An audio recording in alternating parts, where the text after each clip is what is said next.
सभी साथियों को नमस्कार। युवा मंच के यूट्यूब चैनल पर आप सभी का स्वागत है। मित्रों, उपस्थित हूँ आप लोगों की राय जानने को लेकर के। जैसा कि आप सब जानते हैं कि सरकार प्रयागराज में जो न्यायालय के इर्द गिर्द कार्यालय हैं, उनमें जो अधिकारी बैठते हैं, अर्थात कहने का मतलब शिक्षा निदेशालय, समाचार पत्रों के माध्यम से मैंने आप लोगों को दोपहर के वीडियो में बताया था कि सरकार अधिकारियों को उठा ले जा रही है और यहाँ पर कार्यालय छोड़ दे रही है। इससे यह साबित होता है कि जो सरकार है इस धुन पर चल रही है कि पहले अंगुली पकड़ो, फिर कलाई पकड़ो, फिर बाँह पकड़ो और उसके बाद गले पे हाथ लगा करके रगड़ दो। तय आप सभी को करना है मित्रों, क्योंकि सरकार को सीधे सीधे सिस्टम को सही करना चाहिए। आखिर अधिकारी अगर लखनऊ में रहेंगे, कार्यालय प्रयागराज में होगा, तो जो छात्रों की समस्याएं हैं उन समस्याओं का हल कैसे होगा? जो छात्र दूर दराज से पीड़ित होकर के आएंगे उनको न्याय कैसे मिलेगा? जो भी हमारे साथी प्रदेश के 75 जिले से आएंगे उनकी समस्या का समाधान कैसे होगा? तो क्या सरकार के इस तुगलकी फरमान के खिलाफ लड़ाई के लिए ऐलान किया जाए, या फिर आप सरकार के फैसले से एकदम संतुष्ट हैं कि सरकार जो भी कर रही है वह उचित कर रही है? अगर आप युवा मंच टीम के द्वारा सहमत हैं तो आप कमेंट बॉक्स में ज़रूर अवगत कराएं। हमें बेसब्री से इंतज़ार है मित्रों कि उत्तर प्रदेश में टीजीटी पीजीटी अगर देखा जाए तो लगभग 14 लाख लोग इस उम्मीद के साथ लगातार लगे हुए हैं कि आज नहीं तो कल हमें माध्यमिक शिक्षा सेवा चयन बोर्ड से एक नौकरी मिल जाएगी। साथ ही साथ उच्च शिक्षा सेवा आयोग असिस्टेंट प्रोफेसर के भी जो साथी हैं उनको भी ये आस है कि हमें एक नौकरी मिल जाएगी। इसी तरीके से LTGIC, प्राथमिक शिक्षक भर्ती, सरकार इन तीनों आयोगों के नाम पर शिक्षा सेवा चयन आयोग का गठन करने का पूरा मूड बना चुकी है। यही कारण है कि माध्यमिक शिक्षा सेवा चयन बोर्ड में अभी तक सदस्यों की नियुक्ति नहीं हो पाई है। जैसा कि आप पूर्व में ही अवगत हैं कि 4 फरवरी 2023 को उच्चतर शिक्षा सेवा आयोग अर्थात असिस्टेंट प्रोफेसर की जहाँ से भर्ती होती है वहाँ के अध्यक्ष अलविदा हो जाएंगे, रिटायर हो जाएंगे, उनकी सेवा समाप्त हो जाएगी। साथ ही साथ माध्यमिक शिक्षा सेवा चयन बोर्ड के जो अध्यक्ष हैं माननीय वीरेश कुमार राय जी, उनका भी कार्यकाल 8 अप्रैल को समाप्त हो रहा है। ऐसे में एक बड़ी विसंगति लोगों के बीच में उत्पन्न है कि आखिर अब किया क्या जाए। सरकार एक लंबे समय तक के लिए इन आयोगों को होल्ड करना चाहती है। हाँ, तो यह बात सच है। तमाम साथी हमारी बातों से सहमत भी होंगे, कुछ लोग असहमति भी व्यक्त करेंगे कि आखिर युवा मंच टीम क्यों चाहती है कि आयोग प्रयागराज में ही रहे और अधिकारी भी प्रयागराज में ही बैठे।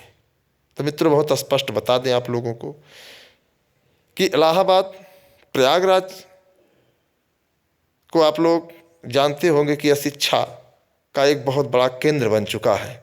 यहाँ पर उत्तर प्रदेश के कोने कोने से छात्र प्रतियोगी परीक्षाओं की तैयारी करने के लिए आते हैं और अपनी उम्मीदों को पूरा करके ही यहाँ से जाना चाहते हैं। कई ऐसे साथी हैं जो उम्र के एक ऐसे पड़ाव तक यहाँ संघर्ष किए हैं, उन्हें सफलता भी मिली है।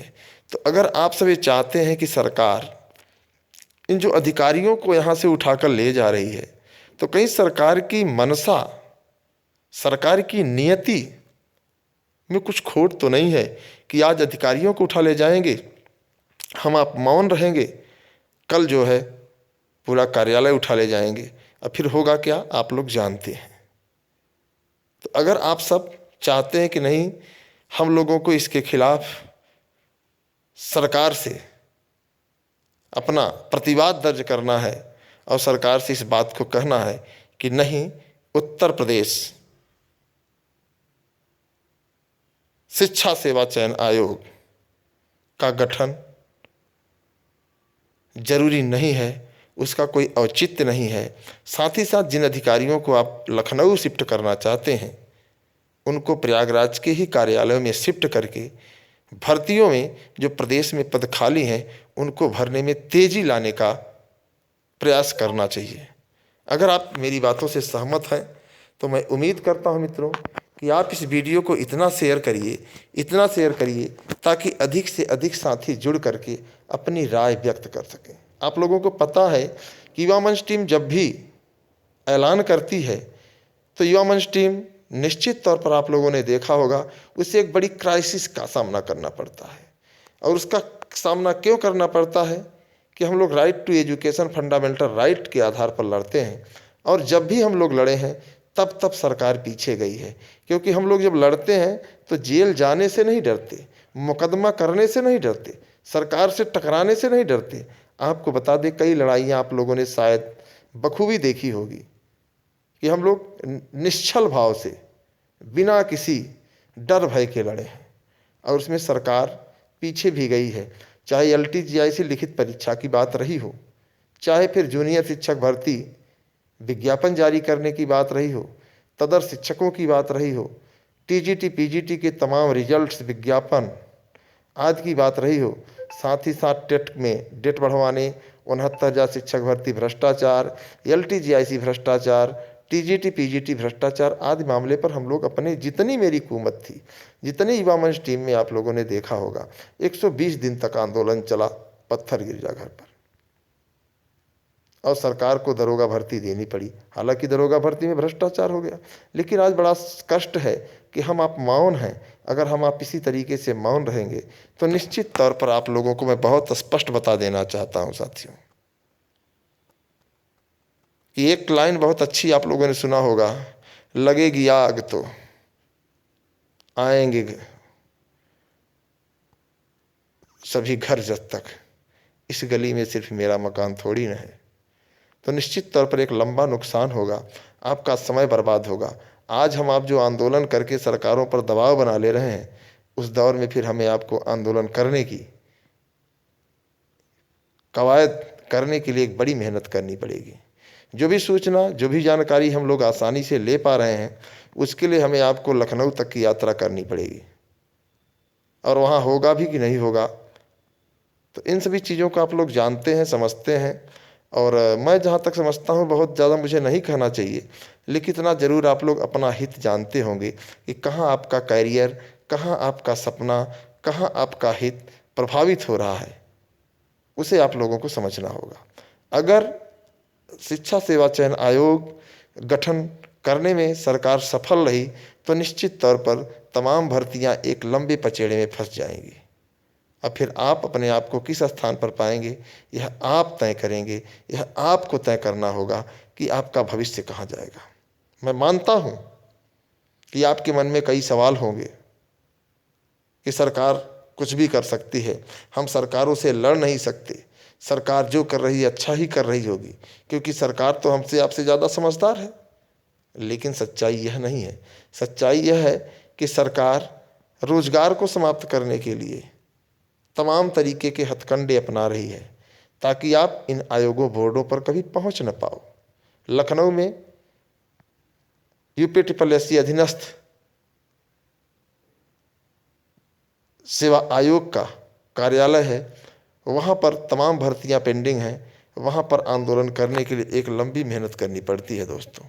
इसलिए जो भी साथी हैं, मैं इन सभी साथियों से अवश्य निवेदन करूँगा कि आप अपनी राय जरूर दीजिए, किसका विरोध करना चाहिए कि नहीं करना चाहिए, सरकारों से लड़ना चाहिए और क्या आप साथ देंगे या नहीं देंगे। क्योंकि देखिए जिस लड़ाई को हम लोग लड़ने जा रहे हैं वो लड़ाई बहुत आसान नहीं है। इसमें हमें आपको या हमारी टीम को अन्य तमाम परेशानियों का सामना करना पड़ेगा, क्योंकि हम लोग सीधे सरकार से टकराने जा रहे हैं। सरकार की मंशा के खिलाफ हम लोग आवाज़ उठाने जा रहे हैं, क्योंकि युवा मंच टीम भारतीय जनता पार्टी के विधायक को बुला करके नारा नहीं लगवाना चाहती। युवा मंच टीम भारतीय जनता पार्टी की सदस्य नहीं है, समाजवादी पार्टी की सदस्य नहीं है,